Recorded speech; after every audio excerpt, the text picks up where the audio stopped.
Assalamualaikum warahmatullahi wabarakatuh. Halo teman-teman semua, perkenalkan, nama aku Yuda Eka Gangga.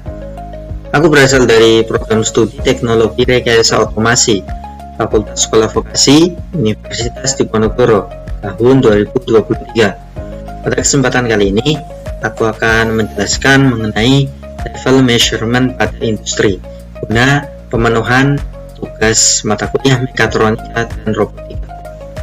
Baik, silakan teman-teman. Oke teman-teman, jadi sebelum kita paparkan mengenai materi-materi yang akan dibawakan pada presentasi dalam beberapa menit ke depan, maka saya akan menjelaskan terlebih dahulu mengenai outline atau gambaran dari materi-materi yang akan kelompok kami paparkan. Yang pertama yakni ada pengantar dari self-weighting hoppers. Kemudian yang kedua ada pengantar dari tank liquid level measurement.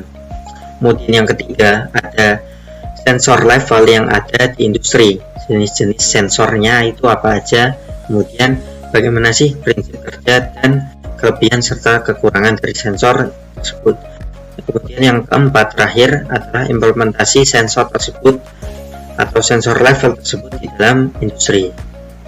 Oke, tanpa berlama-lama kita akan masuk mengenai yang pertama yakni self-weighting hoppers. Apa itu self-weighting hoppers? Self-weighting hopper adalah sejenis hopper yang dilengkapi dengan sistem penimbangan internal untuk mengukur berat material yang dimuat atau dikeluarkan. Jadi hopper ini bisa dilihat gambarnya pada sebelah kanan ini teman-teman. Ini merupakan self-weighting hopper, di mana hopper ini digunakan dalam industri yang membutuhkan kontrol akurat, misalnya seperti industri manufaktur, kemudian industri makanan, minuman, dan industri pertambangan.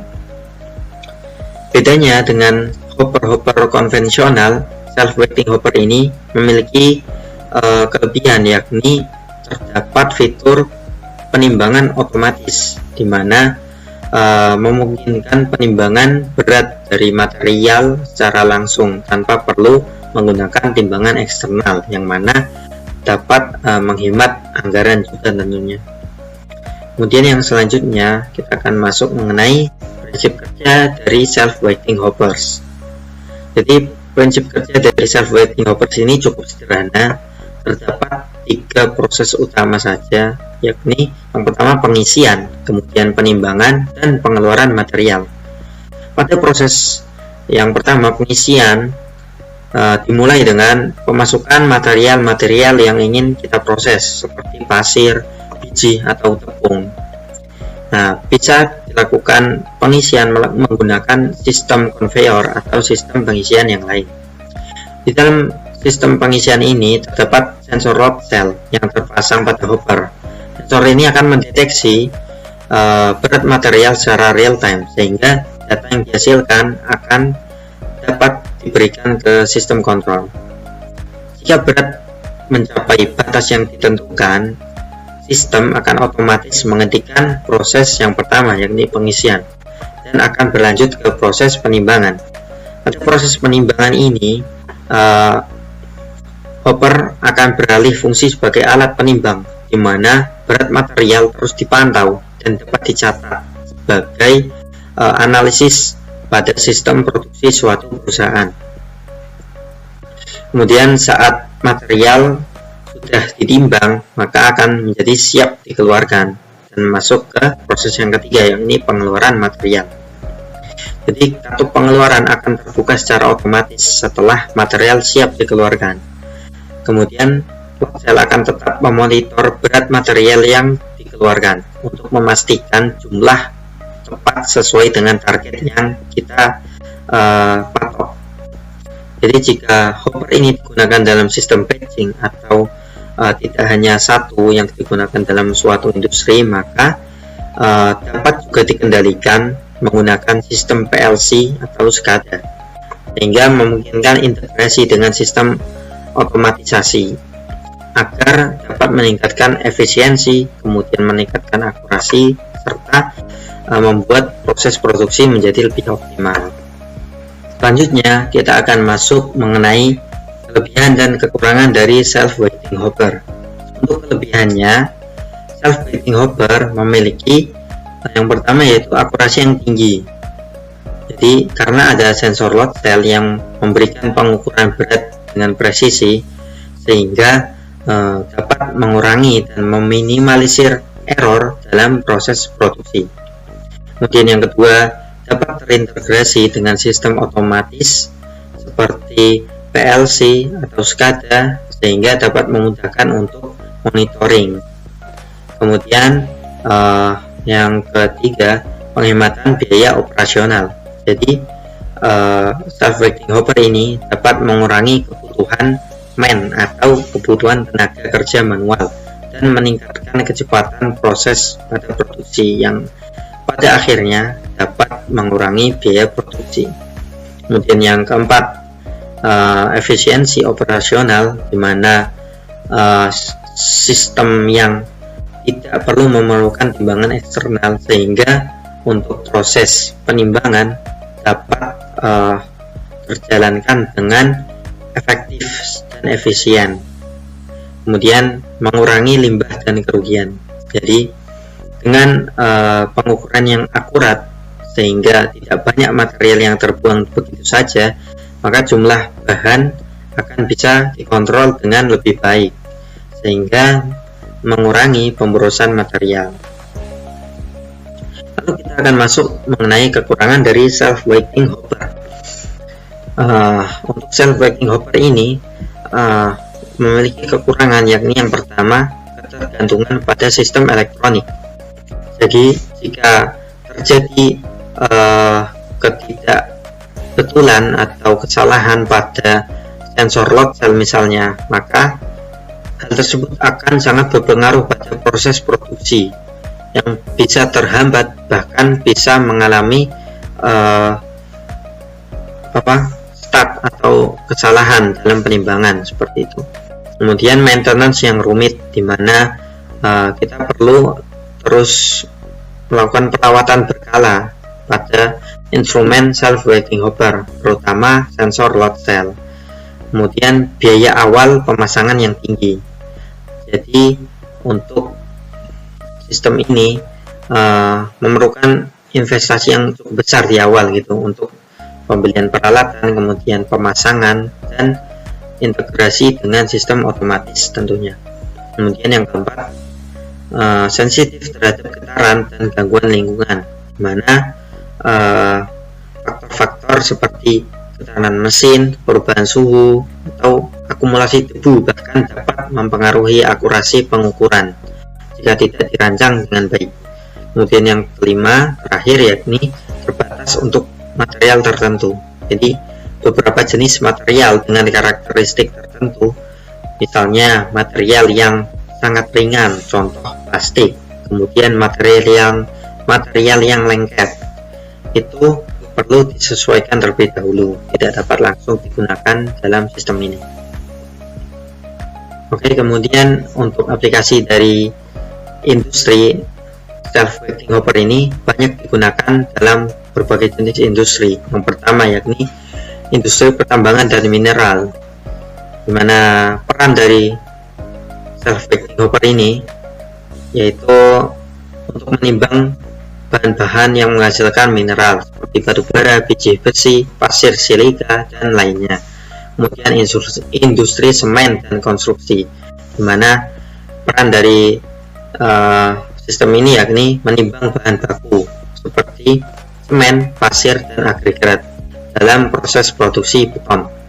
Kemudian industri makanan dan minuman, di mana digunakan untuk pengukuran atau penimbangan, bahkan bisa digunakan untuk proses pencampuran bahan baku seperti tepung, gula, garam, dan lain sebagainya.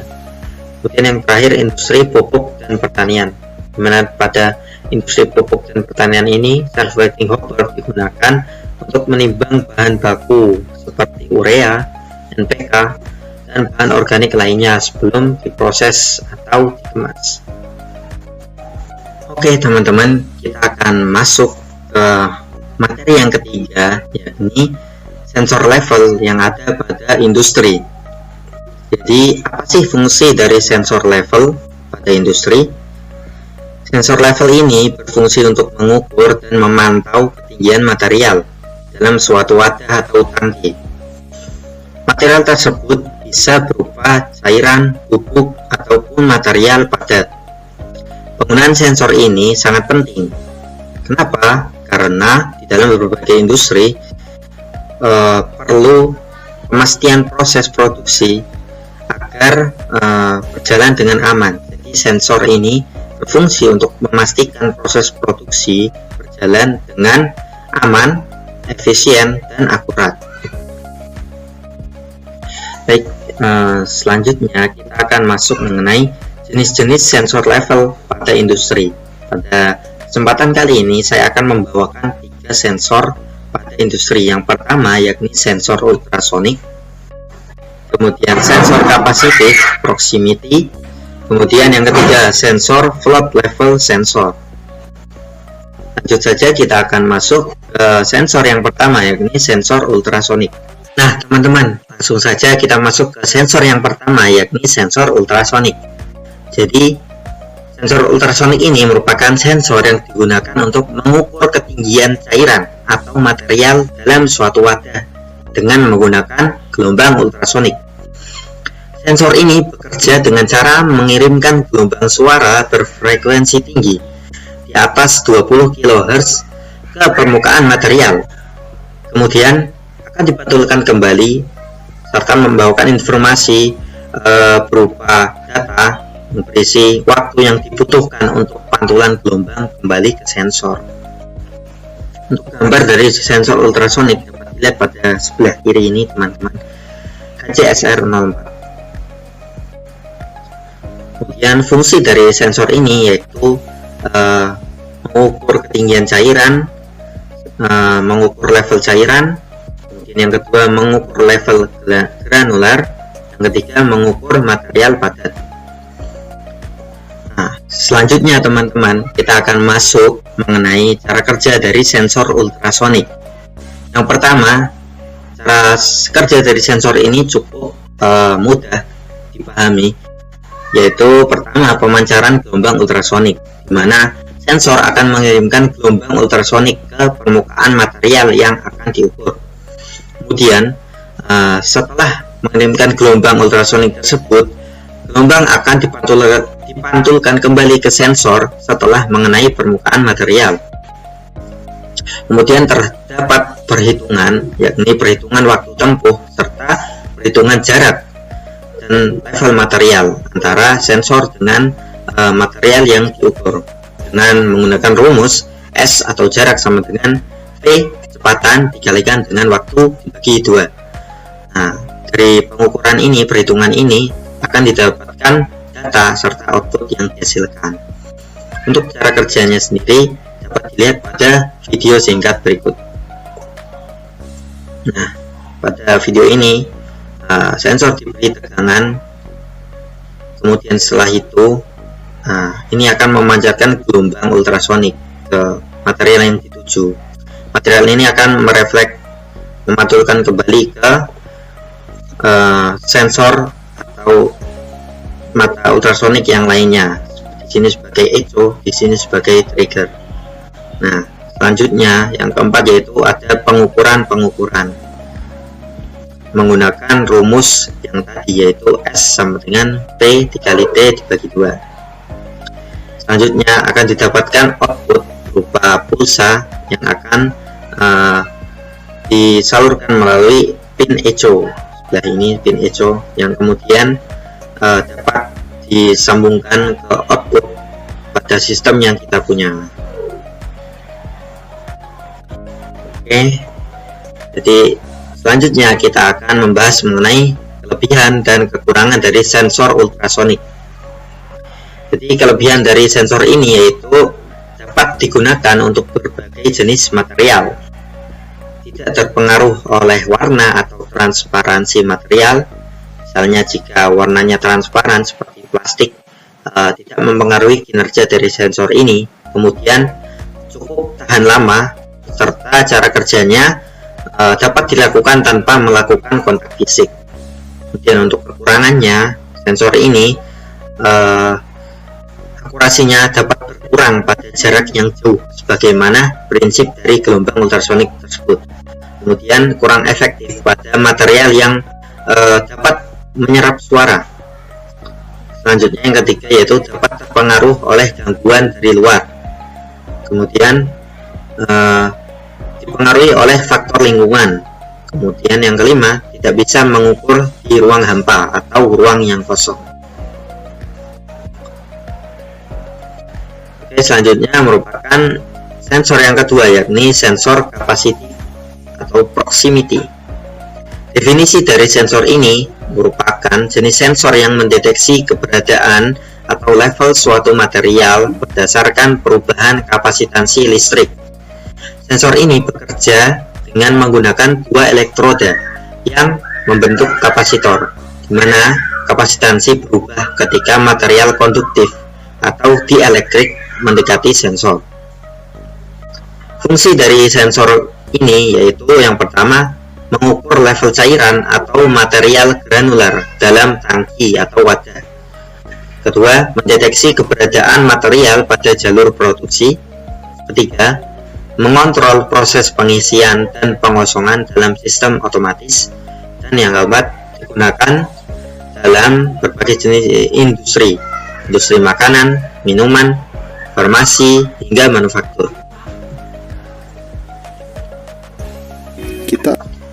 Jadi kita akan masuk mengenai cara kerja dari sensor kapasitif proximity ini.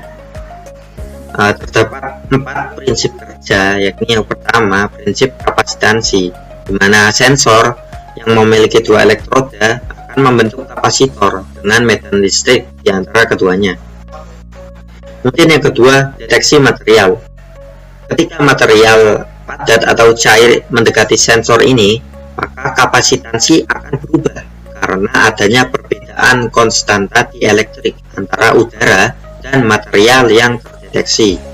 Ketiga, dilakukan pengolahan sinyal, di mana perubahan kapasitansi tersebut akan dikonversi menjadi sinyal listrik.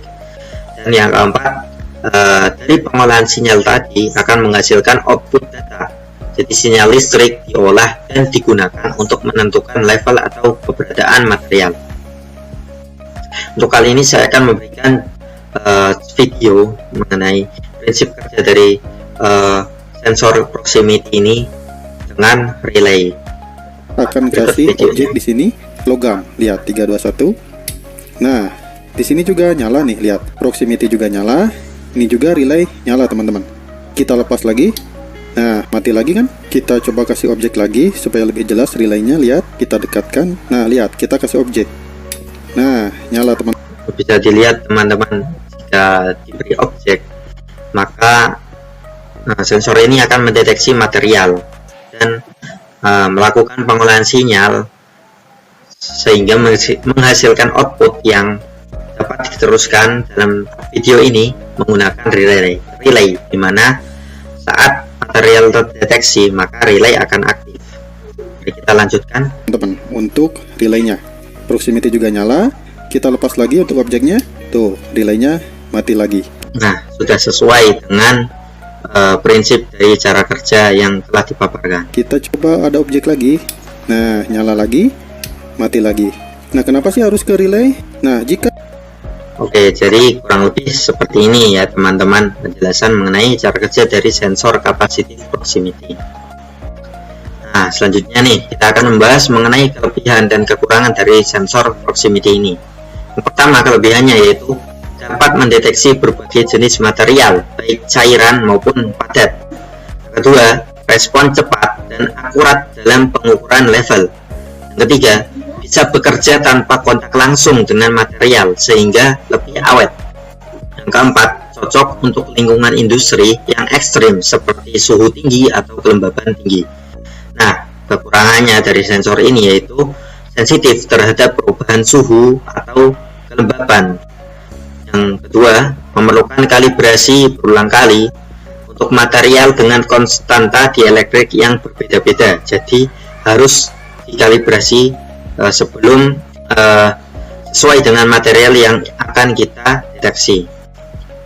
Kemudian yang ketiga, kurang efektif untuk material dengan konduktivitas rendah atau material tersebut tidak bisa menghantarkan arus listrik. Contohnya seperti plastik, kaca, kayu kering yang merupakan isolator.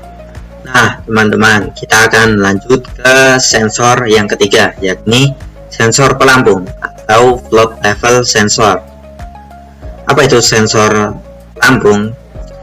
Definisi dari sensor ini merupakan sensor mekanis yang menggunakan pelampung untuk mendeteksi level cairan dalam suatu wadah.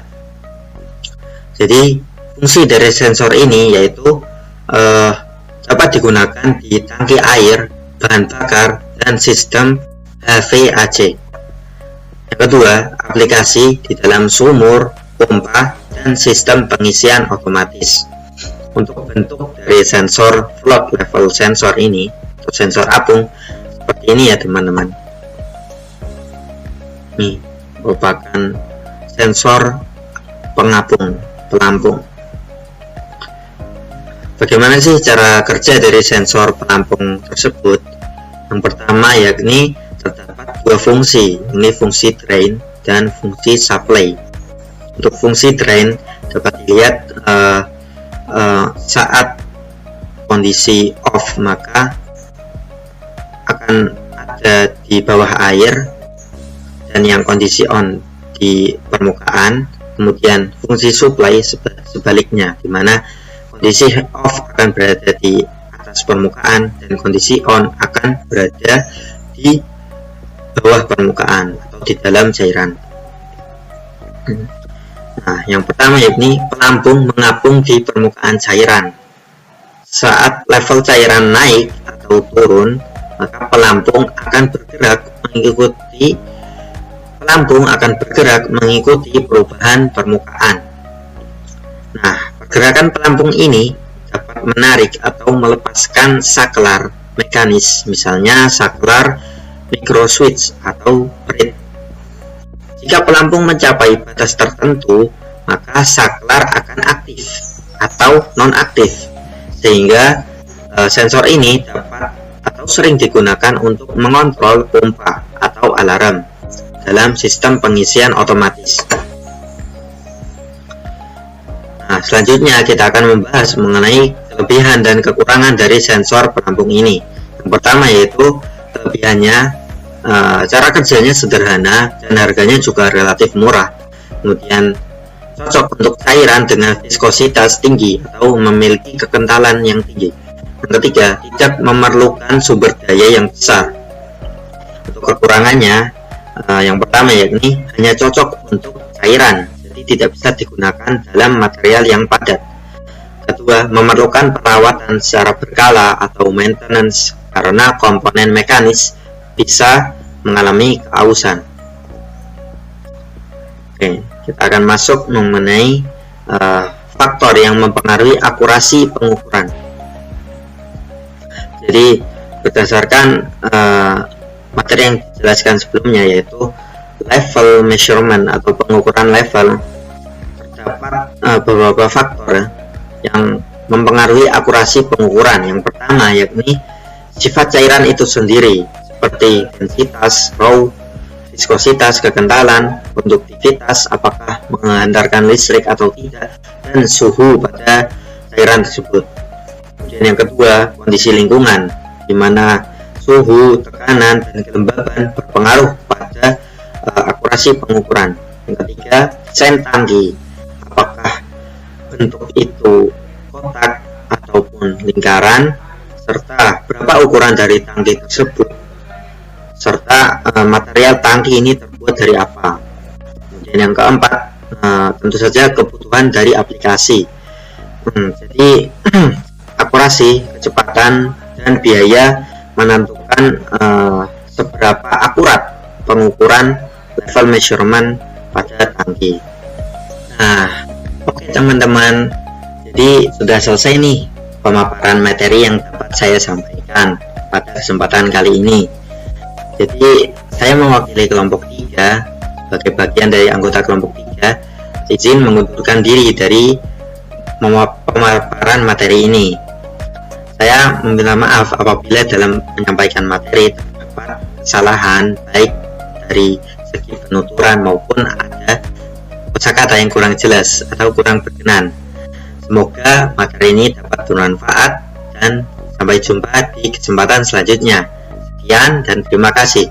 Wassalamualaikum warahmatullahi wabarakatuh. Sampai jumpa.